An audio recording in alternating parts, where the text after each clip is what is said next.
مولا علی کے پاس علم بھی تھا اور سقائیت بھی تھی۔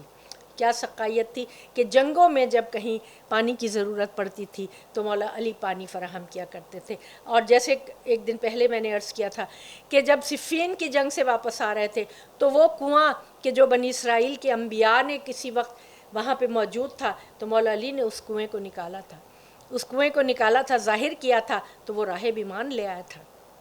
یہ علم اور سقائیت کی یہ جو خصوصیات ہیں، یہ جو عظمت ہے، یہ جو تحفہ ہے، یہ کربلا کے میدان میں جناب عباس کے حصے میں آیا کہ جناب عباس وہ ہیں کہ جن کی ولادت ہی ایک خاص مقصد کے لیے پروردگار عالم نے مولا علی کو عطا کیا تھا کہ جناب سید، دیکھیے جناب امامہ سے جب عقد کیا تھا مولا علی نے تو وہ تھا بچوں کی خدمت کے لیے، ہر عقد کی کوئی نہ کوئی وہ تھی، کوئی مقصد تھا۔ اس کے بعد جناب عقیل سے مولا علی نے فرمایا کہ کسی بہادر قبیلے کی عورت کا انتخاب کرو جس سے میں نکاح کروں، جس سے وہ بیٹا پیدا ہو کہ جو کربلا میں حسین کے کام آئے۔ کربلا تو اس خاندان میں شروع دن سے پل رہی تھی، جب سے حسین گود میں آئے تھے کربلا پل رہی تھی، ختمی مرتبہ اس کی متعلق تفصیلات بتاتے رہے تھے اور سب جانتے تھے۔ تو مولا عباس کی تو پرورش، مولا عباس کی تو مولا نے مانگا ہی کربلا کے لیے تھا کہ جناب فاطمہ کلابیہ جو بنی کلاب سے تعلق رکھتی تھیں، انتہائی شجاع، علی کی شجاعت کیا کم تھی جو کسی اور شجاع کی ضرورت پڑی؟ دراصل یہاں یہ بات تھی کہ جناب عقیل کو بھی اشتیاق دلانا تھا، کربلا برپا ہونے والی ہے تو تم بھی ذرا تیاری کرو۔ تو ہم نے دیکھا اولاد عقیل بھی پوری کربلا میں جو ہے وہ شہید ہوئی اور سفیر اول کی حیثیت جناب مسلم بن عقیل کو حاصل ہوئی۔ فاطمہ کلابیہ بی بی ام البنین کا خطاب لے کر آئیں، 4 بیٹے تھے جناب فاطمہ کلابیہ کے، اور بی بی اپنے آپ کو کنیز کہتی تھیں۔ عظیم مرتبہ ہے جناب عباس کی مادر گرامی کا کہ اپنے آپ کو ہمیشہ بی بی سیدہ سلام اللہ علیہ کی کنیز کے طور پر اس خاندان میں اپنے آپ کو پہچنوایا اور بچوں کی کنیز بن کر رہیں، اور اپنے سب بچوں کو یہی وصیت نصیحت کی کہ تمہارے ہوتے ہوئے حسین پر، تمہارے ہوتے ہوئے فاطمہ کی اولاد پر کوئی آنچ نہیں آنی چاہیے، تم اپنی جان قربان کر دینا۔ مادر گرامی کی ان نصیحتوں کو، ان وصیتوں کو سینے سے لگائے جناب عباس قافلے کے ساتھ ساتھ ہیں، حفاظت کے ذمہ دار ہیں، پانی کی فراہمی کے ذمہ دار ہیں، خیمے لگانے کے ذمہ دار ہیں۔ جنگ جو ہے وہ ظاہر ہے کہ اتنے شجاع، اتنے بہادر، جنگ کی حسرت تو ہمیشہ ان میں رہی۔ جناب قمر بنی ہاشم، کیا کیا القابات، کیا کیا خطاب ہے۔ قمر بنی ہاشم ہے، حسین و جمیل، اتنے حسین کہ جب مدینہ کی گلیوں میں نکلتے تھے لوگ رک رک کر ان کو دیکھا کرتے تھے۔ پھر آپ کا ایک جو لقب ہے وہ آپ کا ایک لقب ہے علمدار، علم آپ کے ہاتھ میں تھا۔ پھر جو آپ کا ایک لقب ہے سقائے سکینہ، یہ لقب آپ کو بہت پسند ہے کیونکہ اس لقب میں اذن جہاد چھپا ہوا ہے، اس لقب میں اذن وغا چھپا ہوا ہے۔ تو کربلا کے میدان میں مولا عباس منتظر ہیں کہ کب اجازت ملے، سید الشہداء کے وفادار بھائی ہیں، کیا کیا زیارات میں ہے، زیارات میں امام جناب عباس کے لیے کیا کیا الفاظ ہیں، عبد الصالح اور صاحب وفا، کیا کیا سلام بھیجے گئے ہیں آپ کو۔ کتنا بڑا مرتبہ ہے مولا عباس کا کہ کربلا میں ہر شخص کی آس مولا عباس ہے، بچوں کی آس مولا عباس ہے، جناب زینب کی آس مولا عباس ہے، حسین کی آس مولا عباس ہے کہ جب اذن جہاد لینے کے لیے آئے تو جناب زینب نے فرمایا عباس، میرے بابا کہتے تھے کہ میں تمہارے بازوؤں میں رسن باندھی جائے گی، میں یہ سوچتی تھی کہ جس کا عباس جیسا بھائی ہوگا کس کی مجال ہوگی کہ جو میرے بازوؤں میں رسن باندھے گا یا جو میری چادر اتارے گا۔ اب مجھے یقین ہو گیا عباس کہ میرے بازوؤں میں رسن بندھے گی۔ پھر بیویوں کو بلایا بی بی نے اور کہا کہ میں نے تم سے تمہارے پردوں کی ضمانت دی تھی، میں نے تم سے وعدہ کیا تھا کہ میں تمہارے پردوں کی ضامن ہوں، اب میں اپنا وعدہ واپس لیتی ہوں۔ عباس جنگ کے میدان میں جا رہا ہے، اب خیمے میں کوہرام مچا ہے۔ عباس جا رہے ہیں، مولا نے جنگ کی اجازت نہیں دی تھی، مولا نے یہ کہا تھا کہ عباس اگر جا رہے ہو تو بچوں کے لیے پانی کا انتظام کر لو، کہ چھوٹے چھوٹے بچے اپنے کوزے لیے ہوئے خیمے کے دروازے پر کھڑے تھے۔ عباس نے بھتیجی کو گود میں لیا، پیار کیا اور کہا کہ لاؤ اپنی مشق لے آؤ، شاید ہم تمہارے لیے کچھ پانی کا انتظام کریں۔ بی بی سکینہ اپنی سوکھی ہوئی مشق لا کر دیتی ہیں، کہا بی بی تم یہاں کھڑی رہنا، دعا کرتی رہنا، ہم تمہارے لیے پانی لے کر آتے ہیں۔ کہتے ہیں جناب عباس نے ایک نہیں کئی حملے کیے اور ان دشمنوں پر یہ لعنت بھیجی کہ تم پر لعنت ہو کہ جس کی ماں کے مہر میں اس زمین کا سارا پانی ہے، جس کی ماں کے جو نبی کی بیٹی ہے اس کے بچوں پر تم نے پانی بند کیا ہوا ہے۔ اور لشکر عمر سعد نے دریا کے کنارے اس طرح ناکہ بندی کر دی تھی کہ کوئی پرندہ پر نہیں مار سکتا تھا، سب شکاریوں کی طرح کندھے جوڑ کر کھڑے ہو گئے تھے۔ مولا عباس اسی کیفیت میں نکلے اور کہا اگر تم نے شریف ماؤں کا دودھ پیا تو یہاں سے ہلنا مت، تم دیکھنا میں تم سے کیسے دریا چھینتا ہوں، دریا پر لوگوں کا جو تھا وہ پہرا تھا۔ جناب عباس نے ایک نہیں کئی حملے کیے، دشمنوں کو دور بھگایا، فنار کیا، یہاں تک کہ گھوڑا دوڑاتے ہوئے دریائے فرات میں گھوڑا ڈال دیا۔ دریائے فرات کی ٹھنڈی ہوا جناب عباس کو لگی، کیسا وفادار گھوڑا تھا کہ اس نے بھی پانی نہیں پیا۔ جناب عباس نے چلو میں پانی لیا، سکینہ کی پیاس یاد آ گئی، سکینہ دروازے پہ کھڑی، خیمے کے دروازے پر کھڑی بچوں سے کہہ رہی تھی بچوں دعا مانگو، اپنے کوزے خالی کوزے لے کر دعا مانگو، میرے چچا بھی پانی لے کر آتے ہوں گے، میں تم سب کو پانی دوں گی۔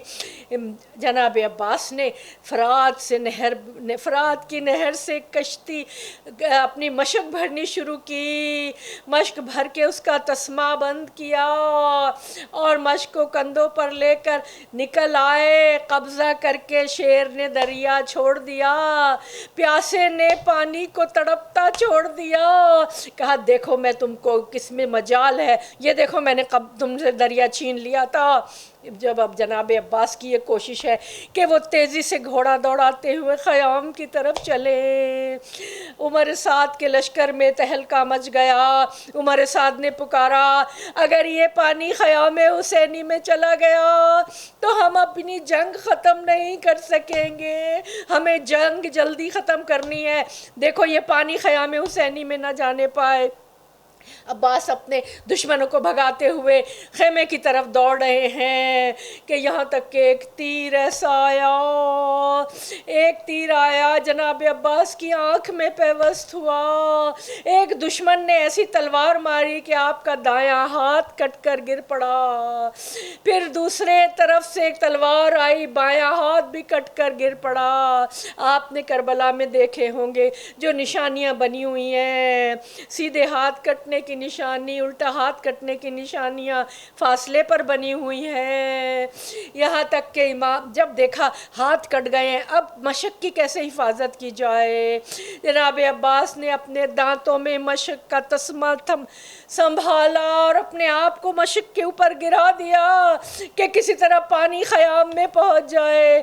سکینہ کا چہرہ آنکھوں کے سامنے ہے، حسین کی پیاس آنکھوں کے سامنے ہے، چلو میں پانی لے کر پھینک دیا تھا، جناب عباس نے پانی نہیں پیا تھا، یہاں تک کہ ایک ملعون نے ایک ایسا تیر مارا جو مشق سکینہ کو چھیدتا ہوا گزر گیا، پانی بہہ گیا، عباس کی آس ٹوٹ گئی، عباس نے گھوڑے کا رخ خیام کی طرف سے پھیر لیا، یہاں تک کہ ایک ملعون نے گرز مارا جو عباس کے سر پہ لگا، اور آپ کس حال میں گھوڑے سے زمین پر آئے ہیں۔ جو بھی شہید گرتا تھا وہ اپنے ہاتھوں کا سہارا لے کر گرتا تھا، جناب عباس کے ہاتھ نہیں تھے کہ جب زین سے زمین پہ تشریف لائے تو کسی طرح اپنے آپ کو سہارا دیتے، اور آواز دی جب پتہ چلا مولا حسین کو کہ عباس گھوڑے سے گر گئے ہیں، فرمایا میری کمر ٹوٹ گئی عباس تمہارے جانے سے۔ جب امام عباس کی لاش پر تشریف لائے، ابھی جان باقی تھی، آپ کی آنکھ میں تیر جو پیوست تھا، سید الشہداء نے وہ تیر کھینچ کر نکالا، اپنی عبا سے جو ہے وہ آنکھ صاف کی اور کہا عباس تمہاری کوئی آخری خواہش ہو تو بتاؤ۔ فرمایا میری لاش کو خیمے میں نہ لے کے جائیے گا، میں سکینہ سے بہت شرمندہ ہوں۔ آخری وصیت کیا تھی؟ حسین نے فرمایا ایک مرتبہ بھائی کہہ دو، ایک مرتبہ تم نے ہمیشہ مجھے آقا کہا، ایک مرتبہ بھائی کہہ دو۔ جناب عباس نے بھائی کہا اور اس شیر کی روح پرواز کر گئی۔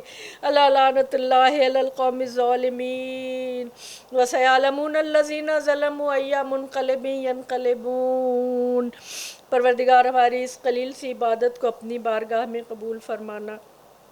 پروردگار ہمارے اندر اخلاق حسنہ کو انکلکیٹ کرنا، رذائل اخلاق سے ہمیں دور رکھنا پروردگار، شجاعت اور صبر جو وفا کا پیکر جناب عباس کے صدقے میں ہمارے اخلاق اور کردار کو درست فرمانا پروردگار، اپنی آخری حجت کے ظہور میں تعجیل فرمانا، ہمیں ان کے اعوان و انصار میں شامل کرنا، بر محمد وآل محمد صلوات، اللہم صلی علی محمد وآل محمد وعجل فرجہ۔